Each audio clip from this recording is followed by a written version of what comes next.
Hi guys, sorry to interrupt your viewing, but please subscribe to the channel and like this video. Thank you. Imagine waking up on a random Tuesday thinking it's just another day closer to your wedding, and instead, you get blindsided by the most backhanded betrayal of your life, by your own damn mother. 1 week. I had 1 week left until I was supposed to marry Jason, the guy I met 5 years ago when I spilled black coffee on his beige pants in the worst first impression anyone's ever made at a Starbucks in Dayton, Ohio. We got through long distance, job switches, the death of his dog, and the birth of my niece, and through it all, I truly believed we were solid. Until Diane happened. Now, before you think I'm about to paint her as a complete villain, let me tell you this. My mother is the kind of woman who can compliment you and insult you in the same breath without blinking. "You look so much better now that you've lost that baby fat," she'd say, with her perfect Southern lady tone and that fake-ass smile she's worn since 1984. That smile has fooled pastors, lawyers, the PDA, and half the goddamn city. It's weaponized charm. My whole childhood was a game of performance. Act right, speak right, sit straight, smile wide. Even when your heart's breaking, especially then. So yeah, I didn't grow up with hugs and bedtime stories. I grew up with posture checks and scheduled hair appointments and the constant, suffocating message that I was never enough unless she made me enough. Diane believes in control the way some people believe in God fully, unquestionably, religiously. She tolerated Jason. That's the best way I can put it. He wasn't from our circle, meaning he wasn't a dentist, a lawyer, or a man with a country club membership. He was a high school teacher. A good one. One who bought books for kids whose parents couldn't afford them and coached JV baseball even when it meant staying late. She called him charming in a rustic way. Translation? He wasn't her type and therefore not mine. But for the first time in my life, I didn't care what Diane thought. I was finally doing something for me, hell. I even picked my own damn dress without her. Simple, elegant, no frills. Not the lace-drenched Cinderella monstrosity she kept pushing. That probably pissed her off more than anything. What I didn't know at the time was that Diane had started making calls. Quiet ones. Behind the scenes. Smiling while she did it, probably in a silk robe with a glass of rose in hand. She called the venue and pretended to be me, claimed there was a change of plans. She emailed the caterer and said there'd been a family emergency. She contacted Jason's mom and said I was having a breakdown. She didn't cancel everything all at once. That would have been too obvious. She dismantled my wedding like a bomb technician, one careful piece at a time. And the worst part? She made herself the victim. That's her specialty. When people started asking questions, because of course they did, this is small-town Ohio, where gossip travels faster than a cold in kindergarten, she held a brunch. A fucking brunch. Quiche, champagne, and lies. She told everyone I had cold feet, said it with this misty look in her eyes like she was just so heartbroken for me. Poor Elena, she said, she's so overwhelmed. I think she's just not ready for marriage. I told her, you don't have to do this if you're not sure. Can you believe that shit? I wasn't even invited to the damn brunch. Jason was out of town that weekend, visiting a friend in Boston, so by the time he heard the rumors, it was too late. People had already decided. The story had roots, legs, and teeth. And I didn't say a single word. Not to defend myself. Not to correct her. Not yet. You might be asking, why the silence? Why not scream the truth from the rooftops, or at least post a long, scathing Facebook status? God knows it crossed my mind. But here's the thing. Sometimes, silence is more powerful than rage. Sometimes, waiting is the best revenge. You let the liar keep digging, and then when the light hits, boom. Instant exposure. I knew I'd only get one shot to do this right. One chance to flip the script in a way that would make people remember my truth, not her version of it. And I wanted it to burn. I wanted her to feel it in her bones. So I smiled. I let her have her little party. I let her cry fake tears over champagne and croissants. I stayed quiet. I let everyone think I was the broken one. But inside, I was already planning the real wedding. And this time, Diane wasn't on the guest list. It didn't take long for the pieces to start falling into place, each one landing with a quiet little thud that somehow echoed louder than a scream. At first, I thought maybe I was overreacting, that maybe there had been a mix-up, a miscommunication, something you could chalk up to crossed wires or wedding chaos. But it wasn't chaos, it was calculation. And the more I pulled at the threads, the more I realized just how deliberate it all was. It started with an email, or rather, the absence of one. I'd been corresponding with the venue manager, a sharp woman named Teresa who ran the estate like a general marshalling her troops. Every exchange we'd had been prompt, professional, and clear. But suddenly, nothing. No replies to my questions about seating charts, no confirmations, no final invoices. I called once, twice, 3 times. No answer. Finally, I drove there. In person. Because when the world around you starts to get foggy, sometimes you have to go straight to the source. Teresa looked surprised when I showed up. Not annoyed. Not angry. Just surprised. She came out of the back office wearing a headset and holding a clipboard like always. Her eyebrows lifted the second she saw me. "Oh," she said, hesitant and polite. "You didn't cancel?" That sentence hit harder than any slap my mother never dared to give me. I stood there, stunned, trying to keep the nausea from crawling up my throat. "What do you mean cancel?" I asked, my voice barely above a whisper. Teresa blinked. "We got an email from you. Well, someone claiming to be you. They said the wedding was off. They requested no contact due to emotional stress." It sounded serious. "We refunded the deposit to the original payment card." I didn't need to guess whose card that was. My mother had insisted on paying the venue deposit as a gift, part of her grand campaign to appear generous and maternal in front of Jason's family. Always appearances. Always optics. I kept my face still while my stomach turned inside out. I asked Teresa if she had the email. She pulled it up. The subject line was all lowercase. My mother always forgets to capitalize her subjects. She also used loose instead of lose, which is a dead giveaway. It's her biggest grammar flaw. She's always been too busy for spelling, she says. The proof was right there in front of me. My mother had forged the cancellation. That was the first punch. The second came later that afternoon when I called the caterer. I got a very enthusiastic man named Josh on the line who apologized profusely for the whole situation and reassured me the 20% cancellation fee had already been deducted. I asked what he meant. He said, "We refunded the rest to your mom's card, just like she asked." I hope you're doing okay, by the way.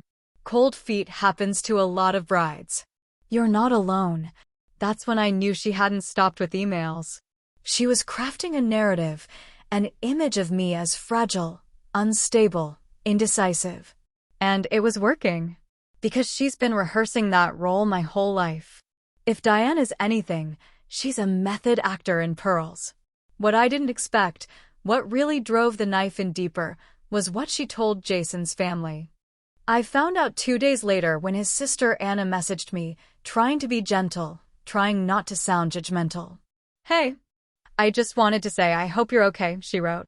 "Your mom said you needed space, so I'm respecting that. Just wanted you to know we love you and support whatever you decide." Space. That's the word she used. Like I was off on some soul-searching journey instead of standing in the wreckage of my own hijacked wedding. I didn't respond. I didn't defend myself. I just screenshotted everything and put it in a folder titled Truth. I knew if I opened my mouth too soon, Diane would twist it, flip it, feed it back to the world with a silver spoon and a fake tear. I knew I had to be quiet, strategically quiet.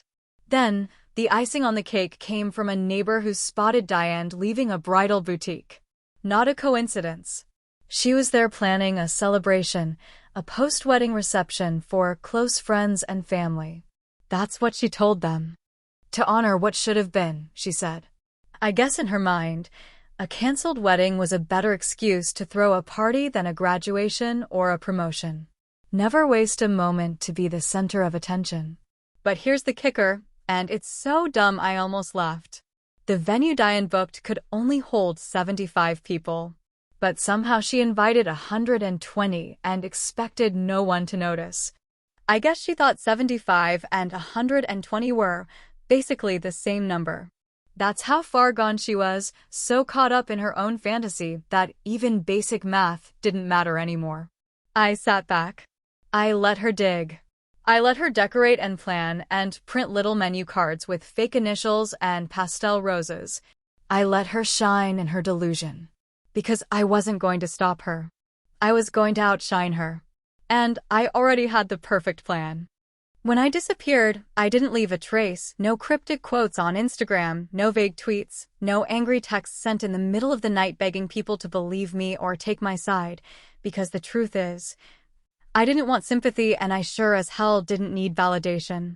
What I needed was a clean break from the noise, and what I craved more than anything was precision. A plan so tight it would snap back like a rubber band and hit my mother square in the ego at the exact second she opened her mouth to spread another carefully curated lie in a room full of people she thought she could fool. Jason and I left the country without telling a soul. We packed our bags, turned off our phones, and flew to Italy on a Tuesday morning so quiet and beautiful it felt like the beginning of a different life. I booked 2 one-way tickets, and as the plane took off, I didn't even look out the window. I just closed my eyes and let myself breathe for the first time in what felt like months, maybe even years. The betrayal hadn't broken us. It had solidified something between Jason and me that hadn't quite been there before. We used to talk about loyalty like it was romantic, like something soft and poetic you whisper at night when everything's going right. Now it felt sharper, harder, something we could actually lean on when the world turned to shit around us. He had believed me immediately, without question, without hesitation. Not just because he loved me, but because he knew who Diane was. He'd seen it, too, maybe not everything, but enough to know that she'd rather burn the house down than admit someone else built it. Italy was our quiet place. We stayed in a small villa outside of Amalfi that smelled like rosemary and sea salt, with cracked stone floors and doors that creaked when the wind rolled in off the coast. We planned everything ourselves, down to the smallest detail. No wedding planner. No guest list. No dress fittings with Diane pretending to be supportive while slowly picking me apart in front of a mirror. Just us, a local officiant named Marco, and a pair of friends who flew in under fake names just to avoid any traceable trail. It felt like a crime heist movie, and honestly, it kind of was. Operation Honey Badger, that's what I called it. Because if you've ever watched one of those documentaries, you know a honey badger doesn't give a damn. It doesn't care how big the enemy is, it just keeps going, and it never plays by the rules. That's what I wanted. Not a confrontation. A clean kill. Metaphorically speaking, of course. We chose the date for our wedding not based on sentiment or tradition, but pure strategy. It had to align perfectly with Diane's little charade, a reception she was hosting in our hometown country club, complete with custom flower arrangements, a monogrammed ice sculpture, and a speech she planned to deliver in the spirit of forgiveness. That's what she called it in the press release she had her friends sneak into the local paper. Yes, she actually printed an announcement about a canceled wedding reception as if she were saving face at a political gala. The woman is nothing if not consistent. So, I timed everything down to the second. Our ceremony would begin at exactly 5:30 p.m. in Italy, which, because I did the time zone math very carefully, was 11:30 a.m. back home. Diane had her speech scheduled for exactly that time, because of course she did. She was calling it a moment of reflection, and I knew, without a doubt, that she would be standing there in some designer suit, gripping a microphone with one hand and a mimosa with the other, preparing to sell the room on her version of the truth.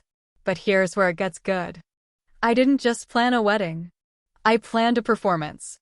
We hired a local videographer, someone low profile but good, with a setup that allowed us to live stream in full HD with crystal clear audio. I didn't want a single glitch. Not one pixel of lag. Jason and I had written vows that weren't just about love, but about survival, about betrayal, about truth. I told my story in mine, not directly, not by name, but in a way that anyone watching would understand exactly what had happened and who it was meant for. And then, the final touch, the live stream link. It was anonymous, sent from a burner account, timed with a scheduled email blast that would hit every single person attending Diane's fake reception at the exact moment she stepped up to the mic. Friends, family, neighbors, even the woman who used to cut my hair in high school. All of them would get the notification on their phones. The real wedding of Elena and Jason, live now. I had watched her build her stage. I had stayed silent while she hammered the nails into the set, dressed it in roses and fake sincerity, and prepped herself to steal the spotlight. But what she didn't realize, what she never considered, is that sometimes the quiet ones aren't weak. They're just watching, waiting, calculating. I scheduled the ceremony down to the second. And trust me, that live stream link was going to light a fire under her designer heels right when she took the mic. There are moments in life so delicately timed, so surgically precise in their execution, that they almost don't feel real when they happen, like time slows down just enough for the truth to step in and take over everything else. That was the moment Diane took the microphone in the grand ballroom at the Wellington Country Club. Standing on a raised platform surrounded by crystal vases full of roses she never paid for and guests she had deceived with the kind of ease that only comes from years of mastering the art of the lie. She wore a lavender suit, crisp and perfect, with her signature pearl necklace, and her makeup was done in the soft glow style that made her look like she was permanently lit by candlelight, because of course appearances mattered more than reality. Especially when the truth was ugly and inconvenient. She cleared her throat the way she always did before speaking to a crowd, just a soft little hum meant to draw attention to the fact that she was about to say something important, and as she looked out over the crowd of 100 or so people, friends, extended relatives, old PDA moms, church acquaintances, and God knows how many people she invited just to prove she still had influence, she began her speech, the one she had rehearsed in front of the mirror probably 50 times. Her voice was calm, polished, like a talk show host trying to segue into something heartfelt. "Thank you all for being here today," she began, her voice echoing slightly against the high ceilings of the ballroom. "This isn't the day any of us expected. It's not the day we dreamed of, and certainly not the celebration we had all envisioned. But in the spirit of love and healing, I felt it was important to still gather, to honor what could have been." People nodded. Some gave polite smiles, others looked vaguely uncomfortable, unsure of whether they were supposed to clap or sit in reverent silence. And just as she inhaled to begin her next sentence, the first ding echoed through the room. It was faint, just one phone at first, then another, and then a wave of digital notifications began chiming like tiny bells through the silence, a chain reaction of confusion and curiosity spreading seat by seat. Heads began to turn downward as guests checked their screens, eyes widening in real time as they read the title of the live stream. "The Real Wedding of Elena and Jason, live now." At first, Diane didn't seem to notice. She smiled, lips tight, prepared to continue her little performance. But then a murmur swept through the crowd, quiet at first and then growing louder as more and more people opened their phones and watched the video that had just gone live. The screen showed a wide shot of the Amalfi Coast, sun-drenched and unreal, with white petals scattered on a stone aisle and a string quartet playing something soft and lovely in the background.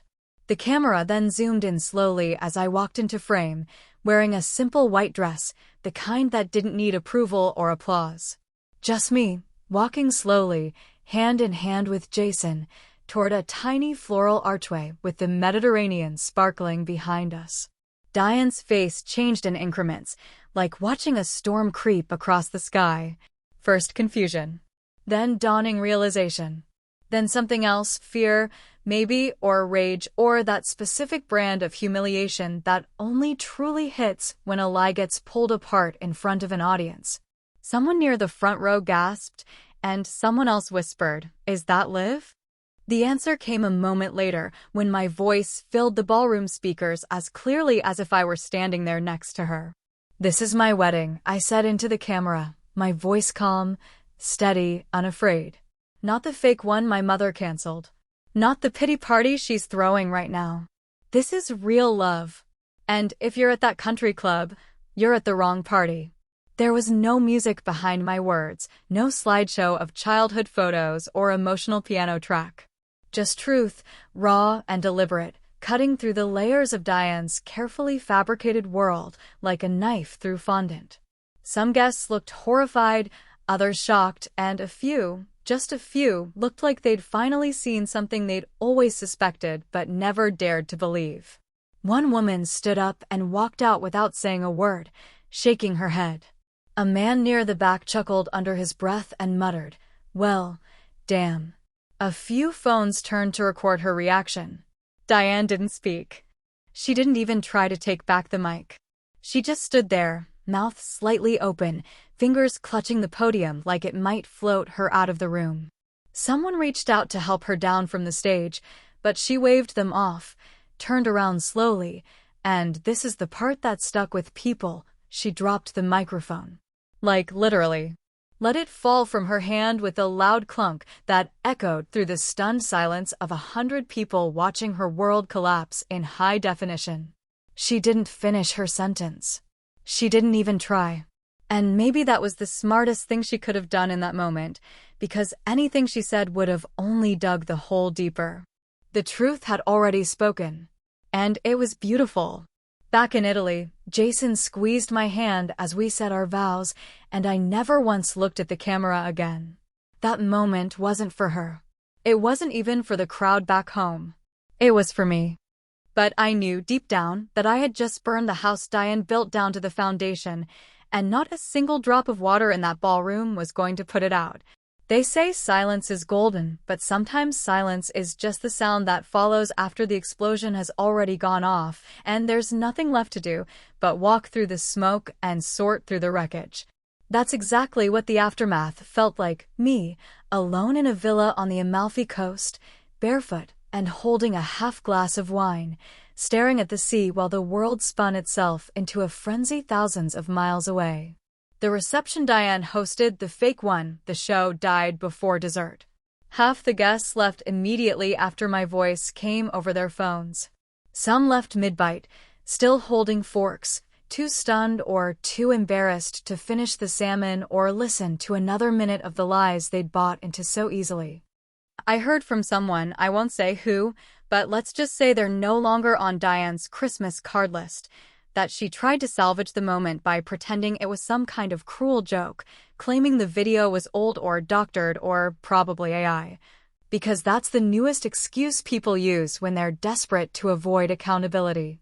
She even said I had edited it months ago and timed it to sabotage her event, as if I were some kind of internet hacker with nothing better to do than destroy her fake brunch party from across the Atlantic. But the room wasn't buying it anymore. You could feel it in the way people stopped making eye contact with her, in how her friends' fake laughs started drying up, in the way chairs scraped back from the tables as guests made excuses and headed for the door. Of course, the video didn't stay private. One of the guests, again, I won't say who, posted it online before the dessert cart even made it around. By morning, it was on TikTok, Facebook, YouTube, and every group chat within a 50-mile radius of our town. One version had over 400,000 views within 48 hours, complete with dramatic music layered underneath my vows and someone's voice whispering, "This is what real revenge looks like." The comments were chaos, some people calling it iconic, others calling it petty, a few calling it performance art, and at least one person saying, "This is why I don't trust mothers-in-law." That one got 5,000 likes. Jason's family called us 2 days later, and I'll be honest, I was nervous picking up the phone. His mom, Sharon, was never cold, But she had that Midwestern way of keeping her tone polite even when she was furious, and I expected a lecture or, at the very least, a long-winded explanation about family and tact and keeping private matters private.